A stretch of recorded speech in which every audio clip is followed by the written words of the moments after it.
Magandang araw po, welcome po sa aking channel, Nov9 TV. Patalasasan po, meron po ba kayong mga properties na napapabayaan or non-performing assets? Plan nyo ibenta, pero wala kayong oras pagbenta nito. Kung ito'y pagkakatiwala nyo po sa amin, tawag lang po kayo sa aking numero, usap po tayo, gawan ko po ng video for free. Yes, libre po. Wala po kayong babayaran. Tutulungan pa namin kayong mabenta ang inyong property. Kami na po bala sa marketing, sa boosting, pati po sa paid advertisements, even sa tripping. Hindi na po kayo mapapagod sa pag-entertain ng mga buyers. Kami na po bala sa lahat. Tawag lang po kayo.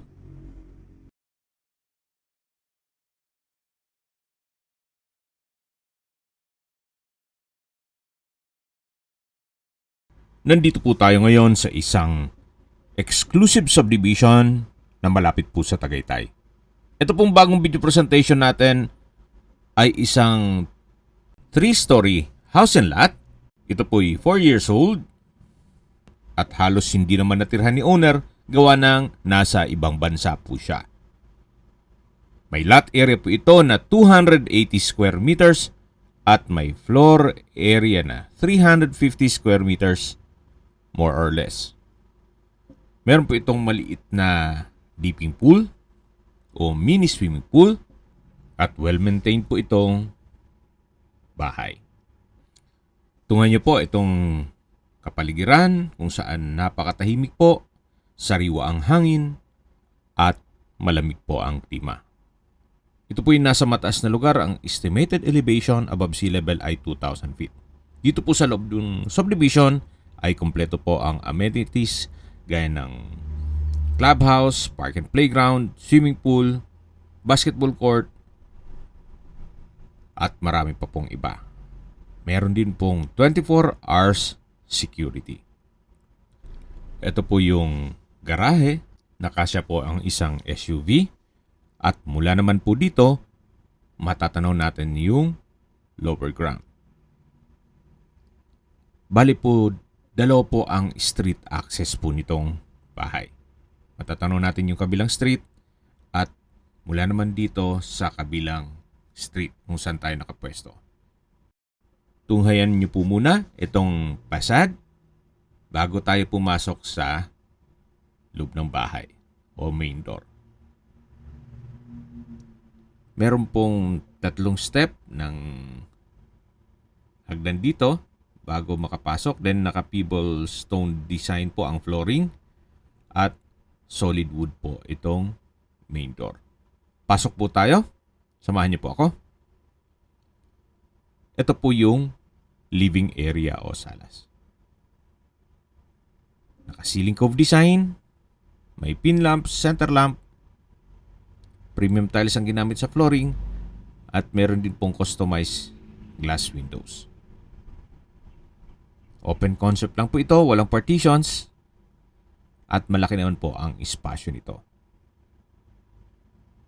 Mula naman po dito, ito po yung unang kwarto. Mamaya na po natin i-check yan. Lipat po muna tayo dito sa kabila. Then may ilang steps ng hagdan. Ito naman po pwede po itong gawing family room or entertainment room. Naka-ceiling cove design, naka-pin lamp, center lamp, may customized glass window, then naka-tile flooring at may access po ito sa balkonahe.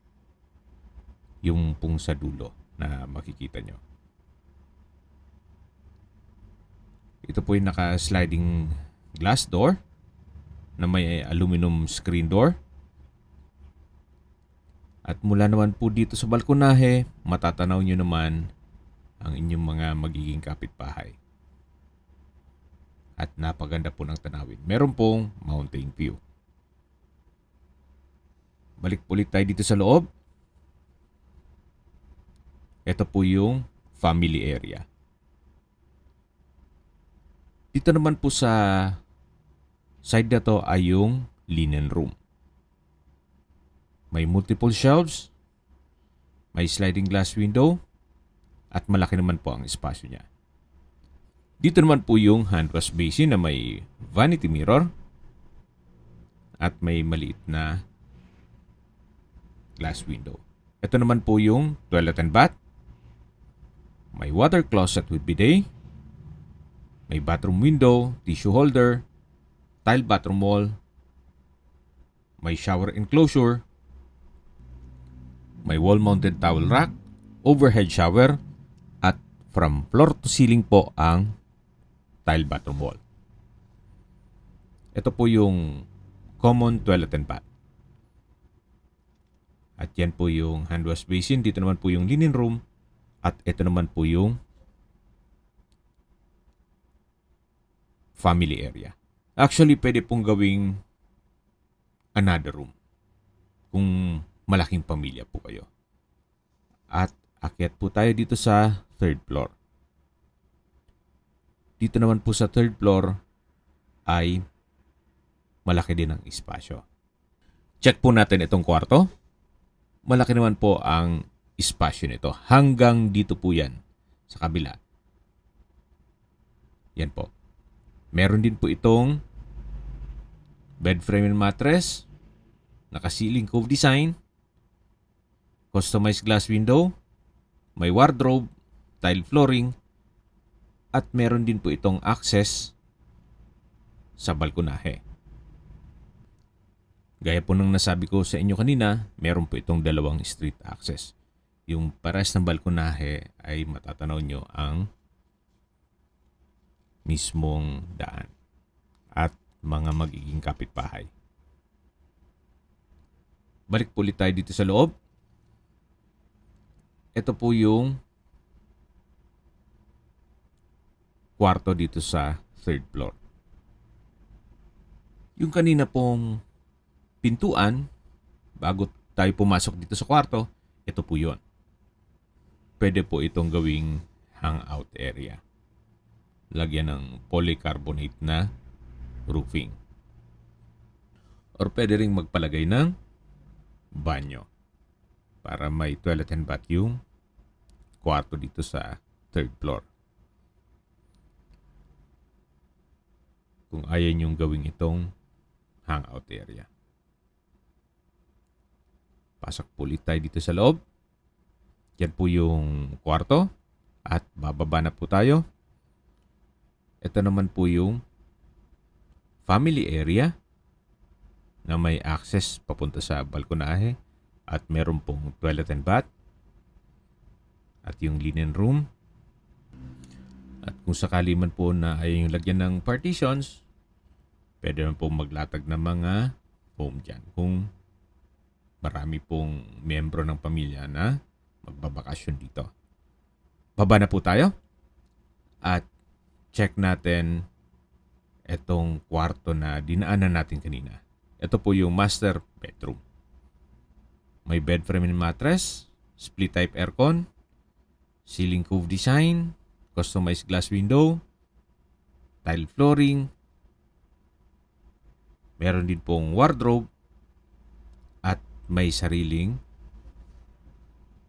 toilet and bath. Meron pong bathroom countertop, couple hand wash basin with stainless faucet, may malaking vanity mirror, meron pong bathtub, bathroom window, tile bathroom wall, shower enclosure, at overhead shower. High ceiling na rin po ito.